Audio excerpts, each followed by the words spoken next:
नमस्कार दोस्तों ये मार्केट हमारे लिए बहुत एक अच्छा हफ्ता रहा। मार्केट हमारे ऊपर बहुत मेहरबान था। हम ओवरऑल पिछले हफ्ते बहुत बुलिश थे। निफ्टी में तो बुलिश थे ही, बैंक निफ्टी में और ज़्यादा बुलिश थे। हम बोले थे कि एक बड़ा मूवमेंट, बुलिश मूवमेंट अगले हफ्ते मार्केट में आ सकता है, एंड वही हुआ। निफ्टी बुलिश रहा, लेकिन बैंक निफ्टी और भी ज़्यादा बुलिश रहा। तकरीबन 2200 पॉइंट्स की तेज़ी बैंक निफ्टी में देखने को मिली। हमने जो बटरफ्लाई कहा था वो बटरफ्लाई भी पीक प्रॉफिट पे ही एक्सपायर हुआ, एंड आप सबको अगर जिसने किया वो आपको पीक प्रॉफिट्स मिले होंगे उस बटरफ्लाई का। जो शेयर्स हमने बताए थे उसमें भी अच्छी आपको एप्रिसिएशन मिला होगा एक हफ्ते के अंदर अंदर।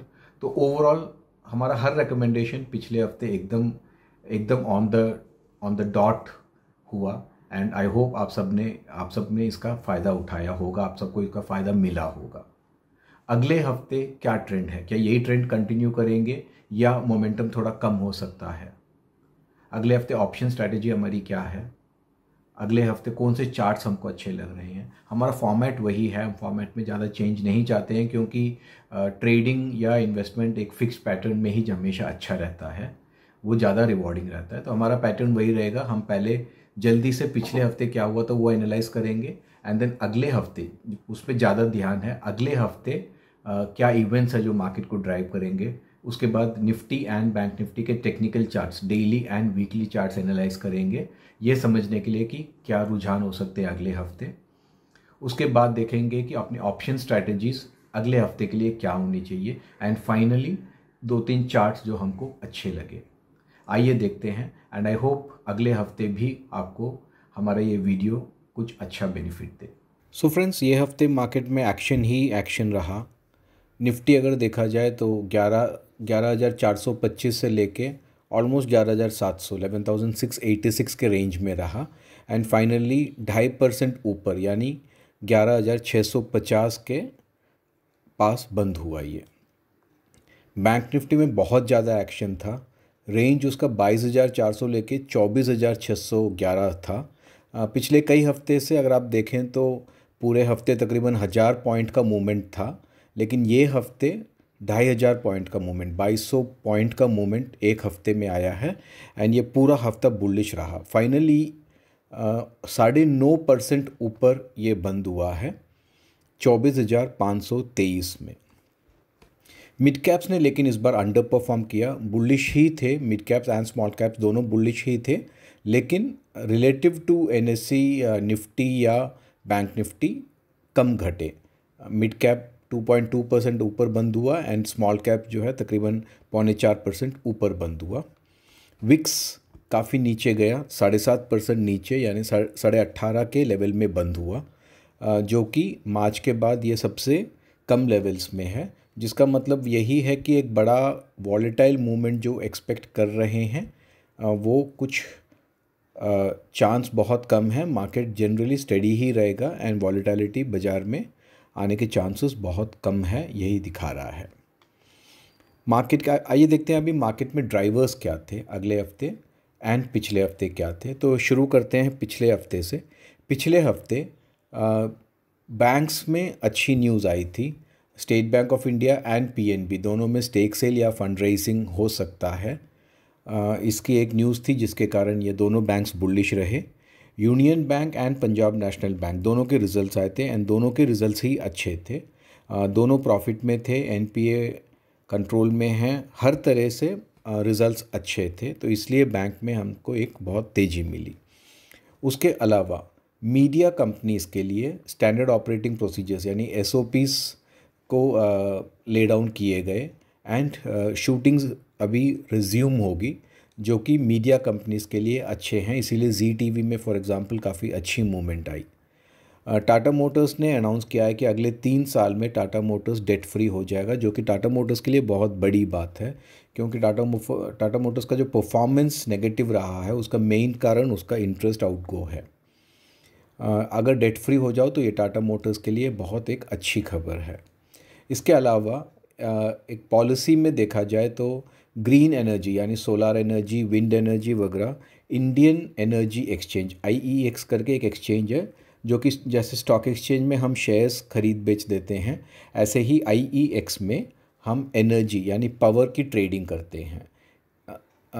इसमें IEX में कंपनीज़ को अभी अलाउ किया गया है ग्रीन पावर ट्रेड करने का, जो कि बहुत पॉजिटिव है। एक और पॉलिसी चेंज ये हुई है कि GST, जो कि अभी 20 लाख का लिमिट है, उसको बढ़ा के 40 लाख कर दिया गया है। जिसका मतलब ये हुआ कि अगर आपकी टर्नओवर 40 लाख तक है तो आपको GST नहीं देनी पड़ेगी, उसके ऊपर ही आपको GST में रजिस्टर करना पड़ेगा। फार्मा कंपनीज़ के लिए एक अच्छी न्यूज़ थी कि जो वैक्सीन की जो स्पेंड है वो CSR में गिना जाएगा, जो कि बहुत एक अच्छा डेवलपमेंट रहा फार्मा कंपनी के लिए। इसके अलावा रियल्टी सेक्टर के लिए महाराष्ट्र में स्टैम्प ड्यूटी टेम्पररीली कम कर दी गई है, 5% से उसको 2% कर दिया गया है, जो कि शायद डिमांड को ट्रिगर करे। डिफेंस इंडस्ट्री के लिए भी आत्मनिर्भर भारत एंड इंडियन डिफेंस के लिए काफ़ी सारे पॉलिसी चेंजेस आए हैं। ऑटोमेटिक रूट 74% तक लाया गया है। ऐसे कई सारे चेंजेस हुए थे, कई सारे गुड न्यूज़ मार्केट में आए थे, इसलिए बाज़ार ये हफ्ते काफ़ी तेज रहा।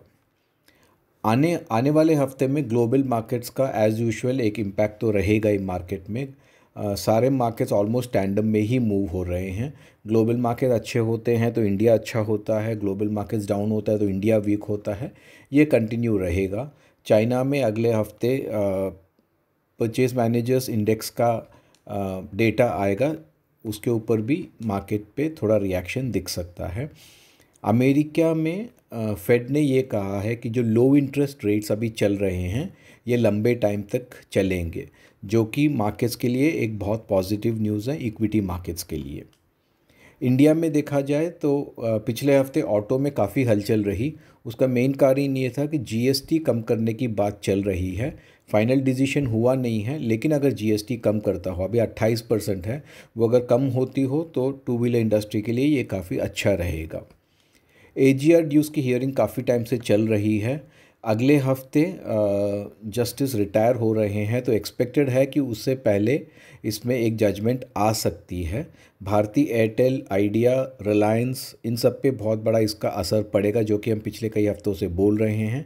बैंक्स में भी इसका असर रहेगा। जो शेयर्स की मूवमेंट्स देख के लग रहा है कि जो जजमेंट है वो पॉजिटिव आ सकता है। बैंक्स में बहुत बड़े मूवमेंट्स आए हैं, आइडिया में अच्छा मूवमेंट आया है ये हफ्ते, तो ओवरऑल हो सकता है कि एक पॉजिटिव जजमेंट आए। अगर उनको ज़्यादा टाइम मिलता हो तो वो कंपनीज़ के लिए बहुत अच्छा रहेगा ड्यूज़ भरने के लिए। एक बहुत इम्पॉर्टेंट एक डेटा आएगा, अप्रैल टू जून GDP डेटा आएगा 31 अगस्त को। इस पे भी मार्केट का एक रिएक्शन देखने को मिलेगा।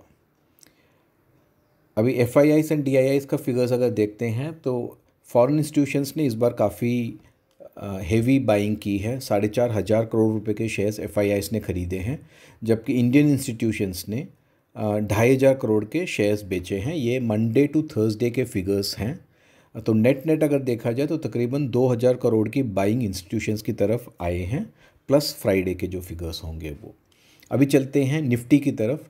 निफ्टी के चार्ट्स अगर देखा जाए तो बहुत क्लियरली ये एक बुलिश रहा है। हम पिछले कई हफ्ते से मार्केट में बुलिश ही रहे हैं, एंड जैसे आप देख रहे हैं ट्रेंड अभी भी बरकरार ही है। पिछले हफ्ते का अगर देखा जाए तो ये कंटिन्यूसली एक higher high higher low pattern दिखा रहा है। बयास अभी भी बुलिश है, 11,850-900 के रेंज में आ सकता है। RSI देखा जाए तो 71 है, 70 के ऊपर जनरली ओवरबॉट माना जाता है। MACD क्रॉसओवर अभी पॉजिटिव हुआ है, सब चीज़ जनरली बुलिश माना जा रहा है, लेकिन RSI सिंस 70 क्रॉस कर चुका है, कॉशन एडवाइस करेंगे हम। कॉशियसली बुलिश हमारा स्टैंस है। चार्ट्स अभी भी बुलिश ही बता रहे हैं। अगर आप वीकली देखें तो ये बहुत एक इम्पॉर्टेंट कैंडल है। अगर आप यहाँ देखें तो इस कैंडल का कोई लोअर शैडो नहीं है। मैंने कैंडल्स पे एक वीडियो बनाया था, वो आप उसे देख सकते हैं। इसमें कोई लोअर शैडो नहीं है, जिसका मतलब ये हुआ कि हफ्ते में जो खुला था निफ्टी वो उसका सबसे लो लेवल था, एंड वहाँ से निफ्टी बढ़ता ही गया है। कैंडल का साइज़ भी बड़ा है, जिसका जनरल संकेत ये है कि बुलिशनेस बरकरार है, एंड यहाँ से और ज़्यादा तेज़ी दिखने को मिल सकती है। मूविंग एवरेज देखा जाए तो 513.21 ये जो 3 लाइंस हैं सबके ऊपर निफ्टी चल रहा है, ये भी एक बुलिश संकेत है। अभी ये देखिए बैंक निफ्टी का चार्ट। बैंक निफ्टी ने इस बार निफ्टी को बहुत अच्छी तरह आउट परफॉर्म किया एंड एक बहुत बड़ा मोमेंटम दिखा रहा है। आप अगर देखिए पिछले 5 कैंडल्स, इसमें से ये कैंडल एंड ये कैंडल बहुत बड़े कैंडल्स हैं एंड रोज market higher high higher low ही रहा है। आरएसआई देखा जाए तो अभी 74 की लेवल में है जो कि ओवरबॉट है, लेकिन मोमेंटम अभी बैंक निफ्टी के फेवर में है। एमएसीडी चार्ट्स अभी बैंक निफ्टी के फेवर में है। एक छोटा सा हो सकता है एक सेलिंग आ जाए, इतनी बड़ी मूवमेंट के बाद एक छोटी सेलिंग रूल आउट नहीं कर सकते हैं। 24,000 के आसपास इस रेंज में बैंक निफ्टी को सपोर्ट है, लेकिन ओवरऑल बैंक निफ्टी हम एक्सपेक्ट कर रहे हैं 25,500 तक की रेंज में जा सकता है। ये बैंक निफ्टी का वीकली चार्ट है। इसमें भी आप देखिए कितना बड़ा एक कैंडल हुआ है ये हफ्ते, ऑलमोस्ट लो के नीचे, ऑलमोस्ट जो खुला था मार्केट वो लो था एंड जो बंद हुआ है वो हाई था, मतलब लोवेस्ट में खुला एंड हाईएस्ट में ही बंद हुआ है। पूरे हफ्ते बाज़ार में बाइंग रही है एंड पिछले हफ्ते के कैंडल से देखा जाए तो ये हफ्ते का कैंडल पिछले हफ्ते के कैंडल से ऊपर ही रहा, तो ये सब इंडिकेट कर रहा है कि बैंक निफ्टी में एक बहुत बड़ा मोमेंटम अभी चल रहा है। आउटलुक अगर देखा जाए पूरे हफ्ते का आउटलुक हमारा अगले हफ्ते का वो ये है कि हम लोग अभी भी पिछले कई हफ्ते की तरह हम लोग हमारा बुलिश स्टैंस कंटिन्यू कर रहे हैं। 11,650 एक रेसिस्टेंस डेफिनेटली है मार्केट के लिए। अगर ये सस्टेन करता है 11,650 700 अगर सस्टेन करता है तो इसका अगला लेवल 12,000 आ सकता है इसमें।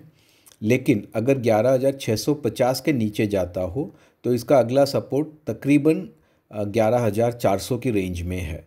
मार्केट अगर आप लॉन्ग्स हैं तो वो कंटिन्यू कीजिए, और अगर आप पोजीशन नहीं है आपके पास तो बाई ऑन डिप्स कीजिए। टारगेट हमारा तकरीबन 11,900 के आसपास है। आप कंटिन्यूसली देख रहे हैं पिछले कई हफ्ते से इसका रेंज ऊपर की तरफ शिफ्ट होता जा रहा है। सिमिलरली बैंक निफ्टी भी अगर देखें, बैंक निफ्टी में हमने पिछले हफ्ते कहा था कि 24,000 के ऊपर जा सकता है मार्केट एंड ये हफ्ते 24,500 के अराउंड ही मार्केट गया। अगला टारगेट इसका अभी 25,500 है। सपोर्ट इसका अभी 24,000 के आसपास है बैंक निफ्टी का एंड टारगेट तकरीबन 25,000-25,500 के बीच जा सकता है। तो ओवरऑल देखा जाए तो हमारा बयास बुलिश ही है, डायरेक्शन मार्केट का तेज़ी का ही है, लेकिन निफ्टी एंड बैंक निफ्टी दोनों आरएसआई ओवरबॉट दिखा रहे हैं, तो कॉशियस रहना ज़रूरी है। आप अपने पोजीशंस को जो है एक पुट लेके प्रोटेक्ट कर सकते हैं। हो सकता है एक इतनी बड़ी रैली के बाद हो सकता है एक छोटा सा कंसोलिडेशन या एक छोटा सा करेक्शन दिखने को मिले, लेकिन ओवरऑल बयास मार्केट का अभी फ़िलहाल बुलिश ही है एंड जब तक मार्केट हमको एक ट्रेंड रिवर्सल नहीं दिखाए बुलिश रहना ही अच्छा है। हो सकता है इसमें 100-150 पॉइंट की एक आपको पीक प्रॉफिट से कम मिले प्रॉफिट, लेकिन बहुत अच्छी एक तेज़ी मिली है एंड ये तेज़ी कंटिन्यू होने के चांसेस ज़्यादा हैं।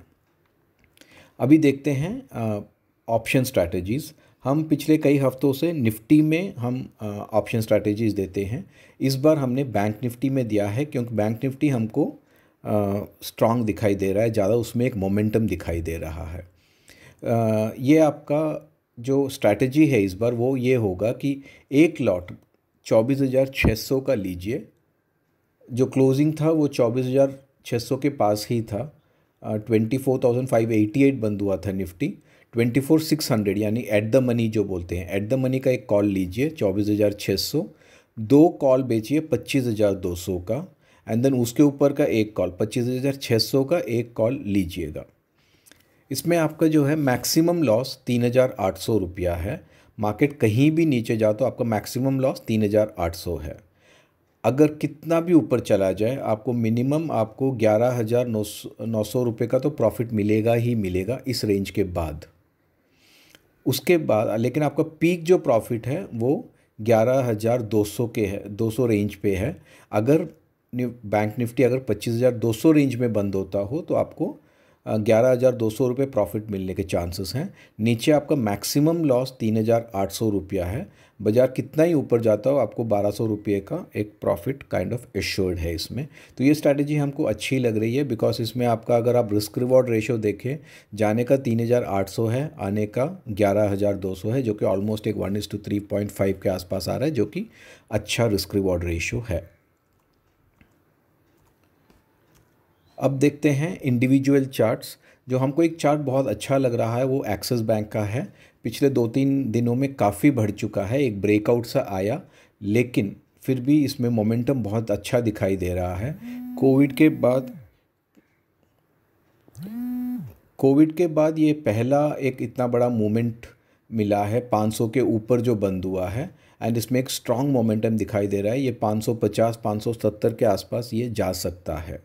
इसके अलावा जो हमको जो 2 चार्ट्स अच्छे लगे वो एक बाटा इंडिया का था और एक बैंक ऑफ बड़ौदा है। ये दोनों चार्ट्स भी बुलिश दिखाई दे रहे हैं, एंड ये तीनों shares axis bank, Bata India and bank of Baroda, तीनों के चार्ट्स अच्छे लग रहे हैं।